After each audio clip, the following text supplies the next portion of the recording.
This is Carla the Clumsy Bat by Darlene Hartford.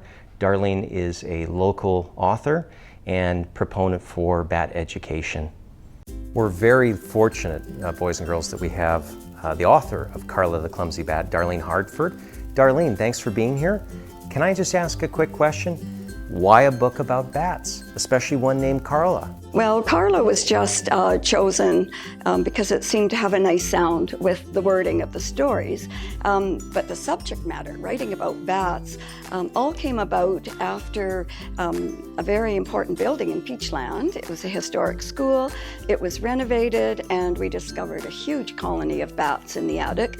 And not knowing, what do you do when you've got 2,000 bats living upstairs, we were instructed by some very important biologists with Environment Canada that we could make an education program. We could talk to kids, we could go to schools, we could do all kinds of wonderful projects. So that inspired me, and I thought, it would be fun if we had some books that were about the bats that lived in our attic at Peachland Historic School. So that's where the inspiration came from. So the population of Peachland went up overnight by 2,000 with all these wonderful new neighbors in the old schoolhouse. So in terms of promoting and educating about bats, what's one thing you want our viewers here to leave today with? Well, I think people need to realize how valuable bats are to us, and they are in trouble, and we can help them. They are valuable, of course, because they eat mosquitoes, and we all love that fact. But they're also the very best pest insect control for our gardens, for our backyard gardens, for our orchardists and wineries. One bat will consume over 600 insects in 1 hour. So when you look at a colony of 2,000 bats, that's getting rid of many, many pesky insects that are bothersome. So that is the value. A lot of the problems that bats have to face, other than natural predators, is that wind turbines, they've got to be careful going near those, and also a lot of their habitat is being removed, and it's all for good reason. It's, if trees are dead and going to fall, we need to remove them for our safety.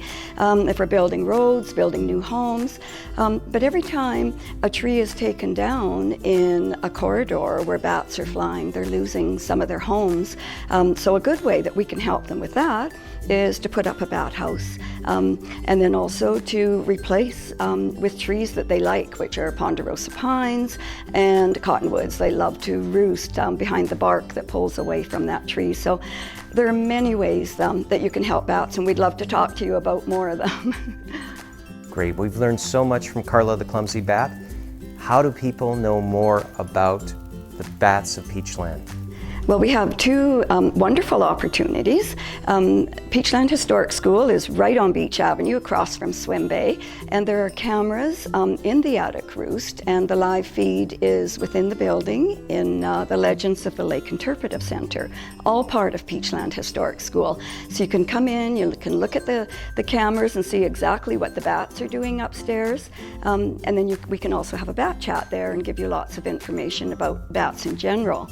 Or we have the privilege this summer and in the fall of having a traveling bat exhibit in Peachland. And this is new, this is very, very new.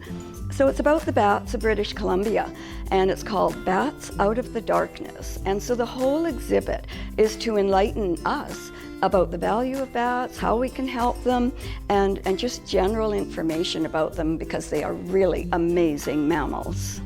Yes, graceful, the beautiful Carla. Not a clumsy bat whatsoever. Thanks so much, Darlene.